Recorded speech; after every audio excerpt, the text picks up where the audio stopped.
what's your relationship with steroids? Because for me, when I was first wanting to get into bodybuilding, I was talking to this guy in the gym who was taking steroids, and he says, before you do anything, read the steroids Bible. This is 30 years ago. You know, there's edition 1, 2, 3, 4, 5, and all this stuff. And then there's a couple other books that have been written about this. Back then, there was a video done with Mr. Olympia guys being interviewed with their faces was blurry. And they're all answering as if you can't recognize who's who. You can, you know, one is Tom Glass, that's Ronnie Coleman. He's like, you can recognize the body more than their face. Recognize all of it. What are you guys doing hiding yourself? We know who you are, but it was a way of saying, well, you know, the truth about steroids. And oh my God, yeah, we don't use them. And everybody was uncomfortable talking about it. Right now, people are more open to say, here's what I've done, here's what I've done. What does the average person not know about steroids that they need to know? Everything. There's probably a lot to it. And I mean, it's funny. I did a Q&A in Dubai the other week, and some kid just literally, probably 17, asked me if he should get on steroids. And I'm like, no. Like, first of all, I always tell people, if you have to ask someone else, you shouldn't.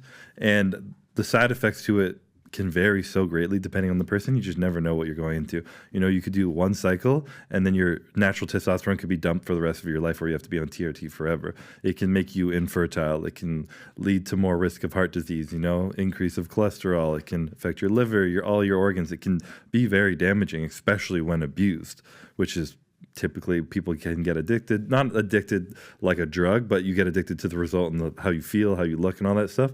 So I definitely recommend anyone at a young age, don't even begin to touch it. If your physique is still progressing, don't even think about touching it. And if you're not thinking about doing this bodybuilding thing forever, then don't even think about touching it. Because some people have an idea they want to compete, and they're like, I'm going to do my first cycle and compete. And then they compete and they hate bodybuilding because it sucks. It's a lot shittier than you think it is when you get into it, especially at a high level. And then now you've done this potentially long-term damage to your body just for a 12-week prep to try and compete, and you can't go back on it. It's just not worth it. So I just always tell kids, it's sad it's even to kids, but to wait as long as possible to even think about it.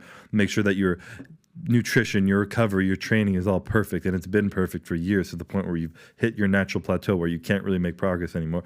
And then entertain, well, is it really worth it to you? Understand the risk. Is the risk worth it to you? Is it going to be a long-term thing? Or are you building a career, going to school, and this is just like a side hobby? And is that really worth risking your health, you know? How do you educate yourself? Like if I want to learn more, how do I start? Okay, because today, if you're above 40 and you go see not a doctor, there's some of these guys that you go to and, hey, I'm a lifestyle doctor. Anytime you hear words like this, lifestyle, you know, we can get you on TRT, peptides, all this other stuff. Let's see your blood levels. Let's do your blood test. Oh, okay, your testosterone level's only 320. You know that's not good for your heart. And there's a book that came out called The Ageless Man that anybody they tested with rats, and, you know, if your testosterone levels below this, it's actually got an increased chance of a heart attack and all this stuff. This book that came out, you know, Ageless Man, a lot of people talk about this. And then they get you on TRT, right? So you need to get at this level. If somebody wants to learn more about steroids to go and educate themselves, how should they start? It's definitely challenging. And I think the world of TRT is different than steroids the way I look at it. Steroids are a little more underground. They're higher doses, more compounds, more things going on. I think if you're over the age of 35 and you have low T, I think TRT is a great thing for you. I think being able to have that energy and be healthy and burn body fat to have those capabilities is healthier than taking a little bit of TRT. So learning it, it's hard. You know, there's a bunch of people on the internet now who talk a lot of bullshit and a lot of people who are really good, so it's hard to differentiate that. But in any aspect, you can get shitty business advice, you can get good business advice. You have to do a lot of research and be smart enough to think for yourself. You have to have people you trust who are maybe in the industry, maybe some doctors who are a little less mainstream and more progressive who can actually communicate to you about it. But also, once you hear something from them, research it. You know, learn how to properly research, get backed articles, multiple sources, all this stuff. It's a difficult world out there with so much information. Being able to understand anything, it all has a risk of being bullshit. Yeah, a lot of doctors you talk to, they don't even know. No. You go to a doctor and say, what do you know about this? No, I don't know. It's not good for you. It's not this. It's not okay.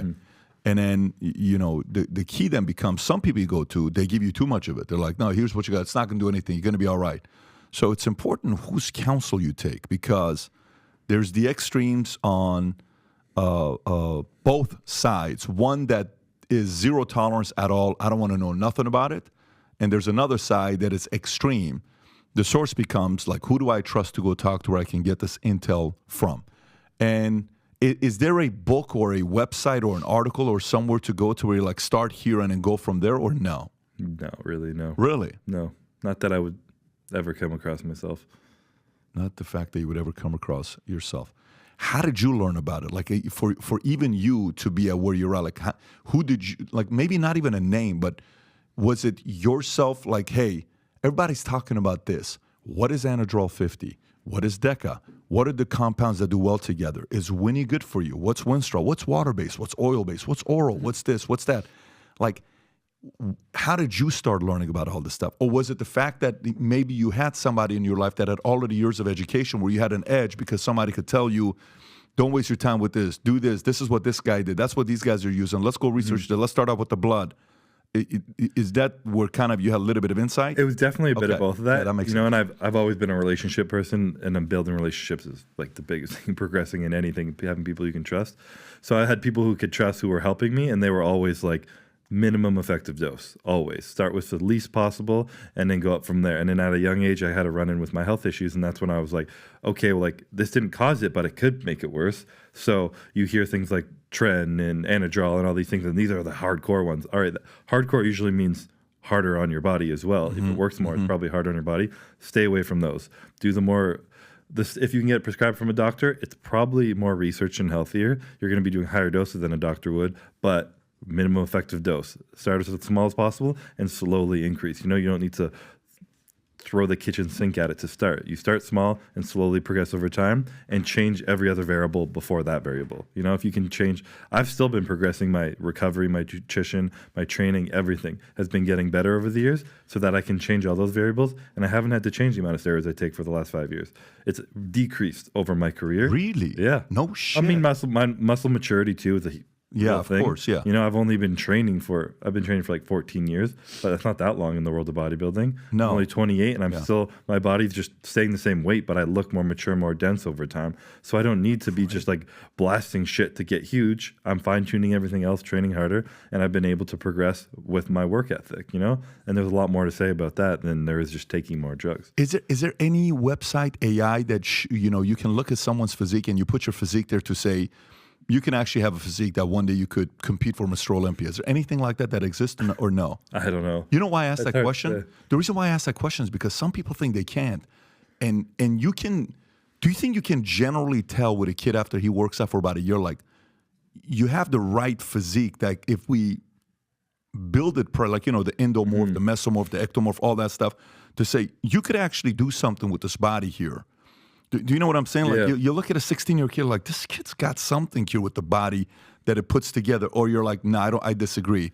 I think you got to go 5 years to see if somebody's got it. I would say there's a scale to everything. Of course, there's the people with the worst genetics in the world where you could imagine if they could train for a year and they can't even lose body fat, or it's very hard to. It's probably going to be difficult for them, or if they're 110 pounds, then yeah.